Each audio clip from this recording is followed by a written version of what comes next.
Okay, today we're going to be doing something we don't typically do. We're going to be doing an impromptu adventure right off the cuff using no dice rolls, using only 52 common deck of playing cards for our dungeon crawl. Quite easy to do, actually. We have a character, semi-developed character, PC. This is Gunther. There are 4 attributes here: spades, hearts, diamonds, clubs. For each attribute, we simply pull a card. Say the 4 of diamonds, diamonds representing intelligence. The 4 means that if we want to check, well, here actually diamonds are 10. So if you want to check his Gunther's attribute in intelligence, representing by diamonds, you simply shuffle, cut the deck into 3s, and then like a dice pool system, you deal out 10 cards, turn them over. No, we didn't. I have 10. 1, 2, 3, 4, 5, 6, 7, 8, 9. 10 cards.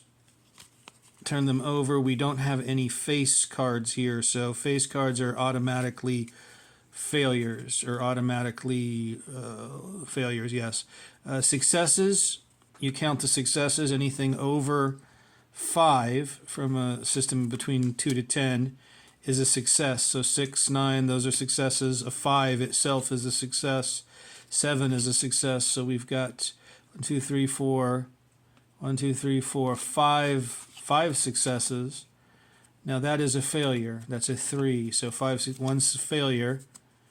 Another success, another failure. We definitely have more successes than failures. So Gunther's check against his intelligence, again represented by the suit of diamonds, is successful, what he wanted to use his intelligence for. Okay, so that's the checking of the attributes. The rest of it is simply filling out background equipment, the background of the character. The character's a ranger and he's on a quest.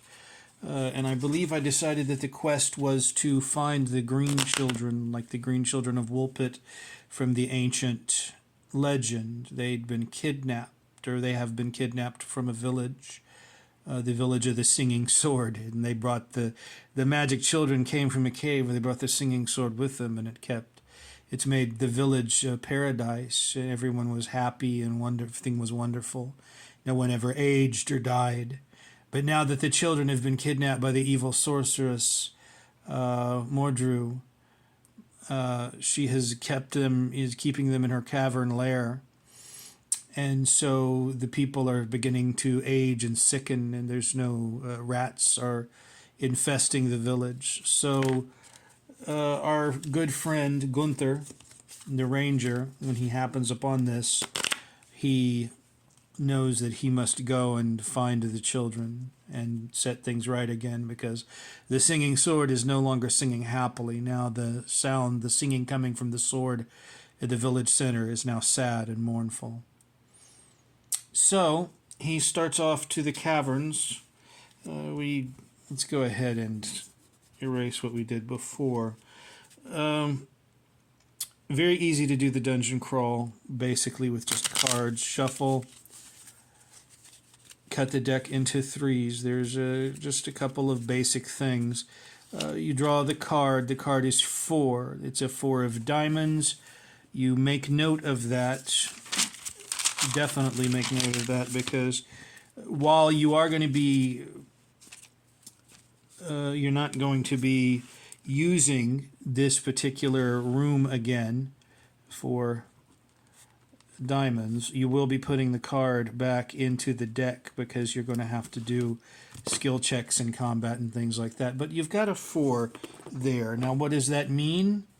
As far as a room, that means that there are 8, you double it, there are 8 squares if you're using a game grid, 1, 2, 3, 4, 5, 6, 7. Excuse me. Overshot the mark a bit. Doesn't matter where you put them. That's where we're starting off. And then there's, of course, one entrance for Gunther here. You assume there are half as many exits as there are squares, or as the value of the card itself. So 4 of diamonds, there would be 2 exits. You can decide where those exits are by just at random, or by pulling another card.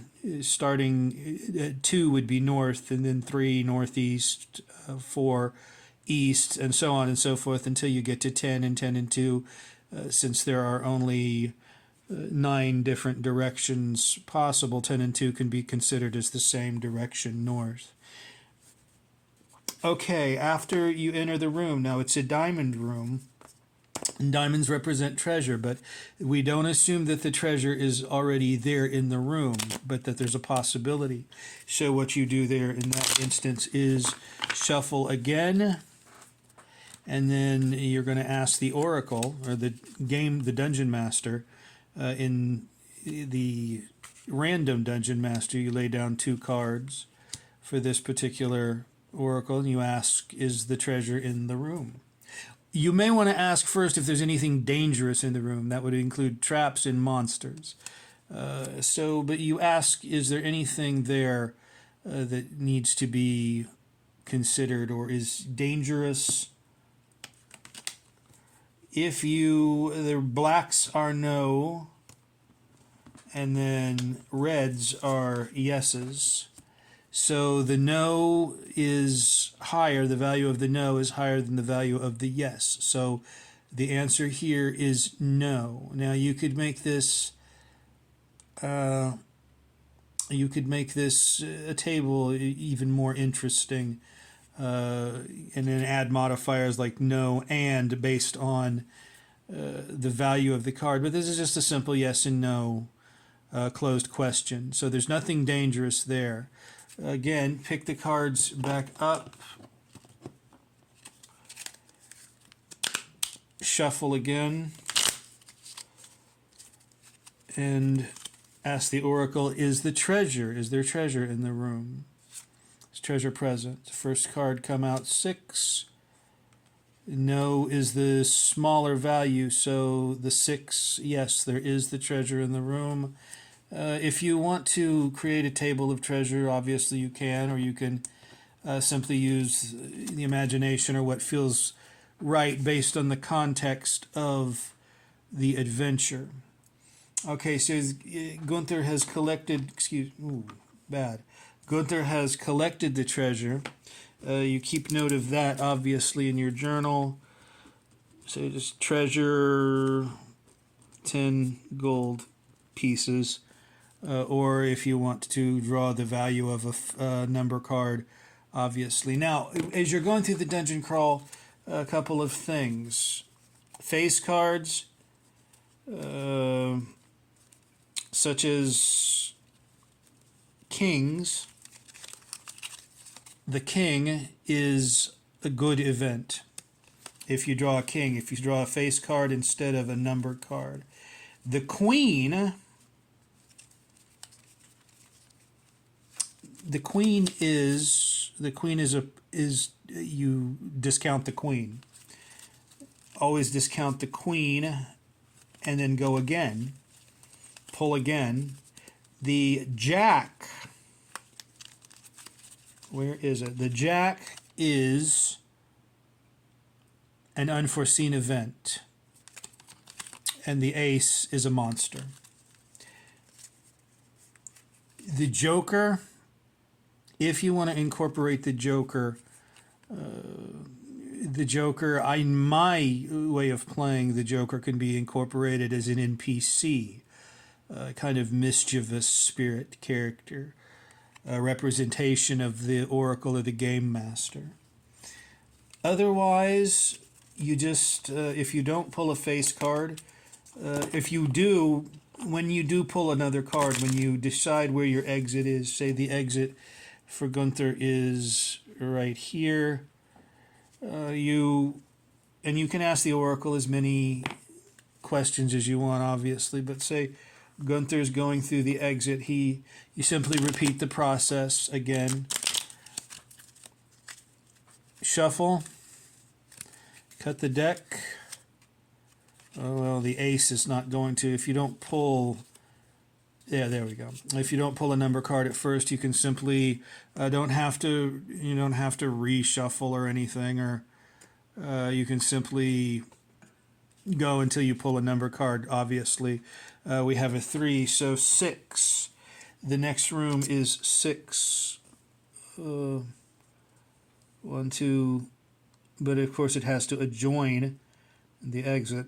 2, 3, 4, 5, 6. So Gunther goes into the next room and you begin the process again. You simply ask the oracle again, is there anything dangerous? Is there anything dangerous in this room? Lay down your 2, shuffle a bit. Lay down your 2 cards. Joker's not going to. If they're face cards, you're going to have to go until you find the next. There we go.